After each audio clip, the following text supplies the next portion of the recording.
Zdravím všetkých priaznicov motoriek a všetkého okolo motoriek. Už veľa vecí sa porozprávalo, čo sa týka výkonu motoriek, problémov s motorkami, sviečkami, trhaním motora, spotrebou a tak ďalej. Ten istý problém mám aj ja, alebo mám a stále ho sa snažím nejakým spôsobom riešiť. Prišiel som na jednu novinku, alebo na jednu vec, ktorú by som vám chcel predstaviť. Je to power plug, ktorý som si nedávno objednal. Očakávania sú veľké a dnes si ukážeme, ako sa to inštaluje na modely BMW RT 1100 až 1150 a podobné príbuzné modely, ktoré majú podobný motor a podobný spôsob usporiadania vzduchového filtra, motora a tak ďalej, kde to bude asi zhruba to isté. Takže ukážka bude, kde, ako sa to zapája, toto zariadenie, ako sa majú vyviesť káble a tak ďalej. Takže pozrieme si, ako vám to príde, keď si to objednáte. Máme to? Máme to. Super. Takže malá kompaktná obálka. Pozrieme sa. Takže nejaký materiál na upnutie. Ups. Vizitka. Takže zabalené. Dodávateľ sľubuje milé od nich fakt prívesok. Takže pozrieme kvalitu. Takže toto je ono. Máme dva konektory a čidlo teploty. Návod.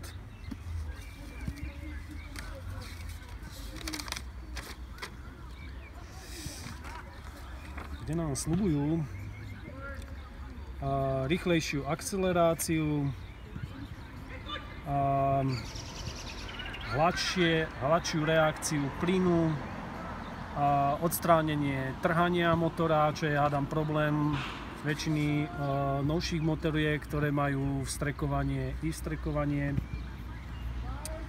a pocit takého väčšieho výkonu. Nehovoriac o tom, že odstraňuje to nepriaznivé strieľanie do výfuku.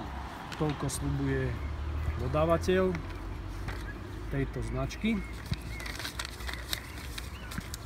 Milé nálepka, ktorú si máme nalepiť niekde na okno, aby sme robili a prezentovali túto značku, ktorá, ako dúfam, nám snáď pomôže. Je tu aj návod podrobný v angličtine, takže môžeme sa pustiť do toho po odstránení všetkých krytov motora, ktoré podľa mňa dobre odstrániť. Môžete sa pohrať aj s prepchávaním popod nádrž, ale oveľa jednoduchšie a lepšie odporúčam dať dole kryt bočný. Keď máte náčas, samozrejme, toto máte jednoduchšie. V mojom prípade som to odstránil, aby tá inštalácia bola poriadne prevedená. Na čo sa sústredíme? Sústredíme sa na tepelné čidlo, ktoré je tu. Malo by byť mimo dosah motora a teploty, ktoré sála od motora. Veľa prípadov, ktoré som zaregistroval, bolo inštalované pri zvode do vzduchového filtra, niekde tu uchytené, čo je tiež jedna varianta. Podľa mňa táto varianta není až taká šťastná, keďže motor je veľmi blízko a tá teplota by mohla nejakým spôsobom ovplyvňovať to vyhodnocovanie údajov. V mojom prípade ja vyskúšam variantu, kedy pretiahnem toto čidlo smerom dopredu na prednú konštrukciu, ktorá sa nachádza tu. Hej. V tomto mieste. Čiže niekde v prednej časti motorky. Čiže poďme na to. Spravil by som to asi jednoducho takýmto spôsobom.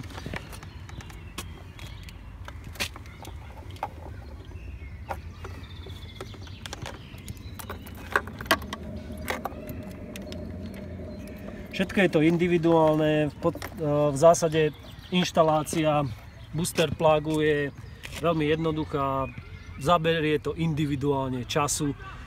V tomto prípade je to určite viacej, ako prezentuje dodávateľ, aspoň v mojom prípade, keďže sa jedná o RT, ktorá je celá obalená plastami.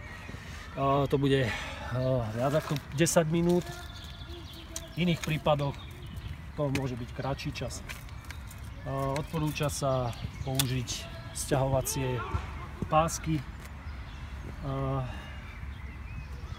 kde to teraz nainštalujeme a stiahneme v tejto prednej časti, ako som povedal. Môžeme to dosnímať spredu.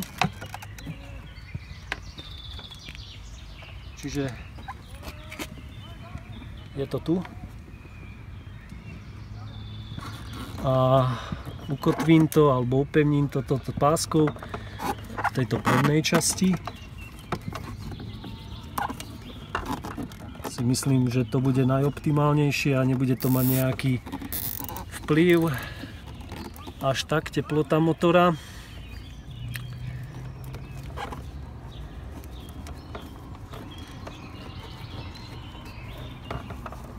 Tak.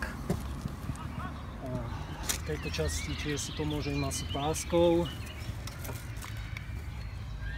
a niekde to ešte ukotvím, ak to bude potrebné, ale v zásade prejdeme k ďalšiemu kroku.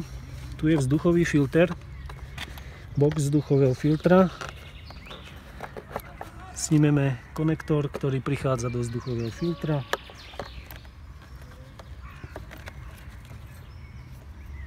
Z booster plugu je obdobný, presne identický konektor, ktorý nasunieme. A konektor druhý z booster plugu pripojíme na konektor, ktorý bol predtým pripojený na vzduchovom filtri. A to je všetko. Usporiadanie a poschovávanie všetkých káblov aj tej samotnej elektroniky je individuálne, je to na vás, tak aby ste boli hlavne vy spokojní s tým.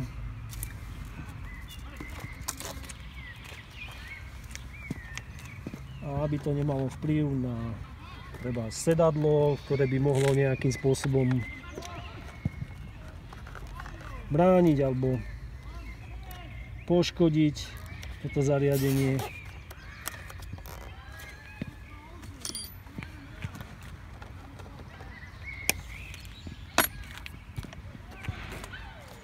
Po následnej inštalácii krytov prevedieme skúšobnú jazdu a skúsim vám ešte nejakým spôsobom tlmočiť svoje pocity, že či som bol spokojný s tým, alebo či nastala nejaká zmena. Takže necháme sa prekvapiť. Budem rád, keď to fakt pomôže a zmení túto motorku, jej správanie, ako to bolo prezentované na fórach, kde ľudia boli nadšení so zmenami, ktoré nastali po inštalácii booster plugu. Takže držte palce a budeme sa ešte vidieť a dám vedieť, ako toto všetko dopadlo. Ideme na montáž a potom vozenie.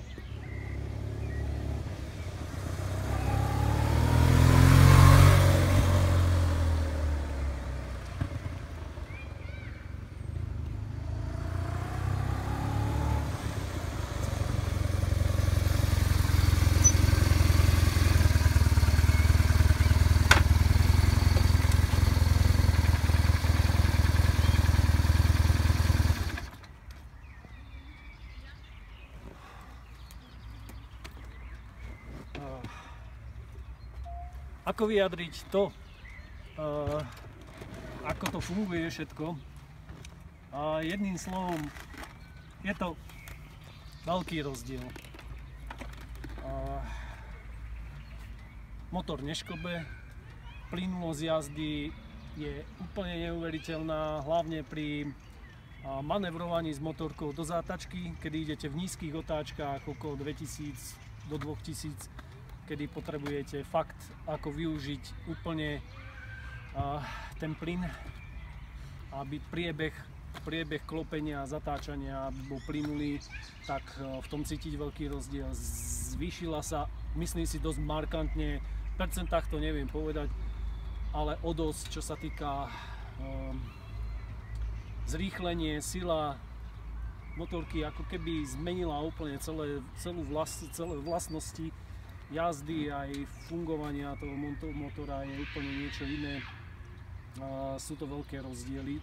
Trhanie absolútne zmizlo, čo ma akože veľmi prekvapilo. Teraz tá motorka úplne získala úplne iné vlastnosti, čo ma úplne teší. Akože na tej krátkej jazde sa to nedalo úplne až tak zistiť, ale určite napíšem po zverejnení na Facebooku a na YouTube, ako som bol s týmto spokojný na dlhších trasách, či mi to dalo to, čo som od toho očakával, ale predbežne môžem povedať, že áno.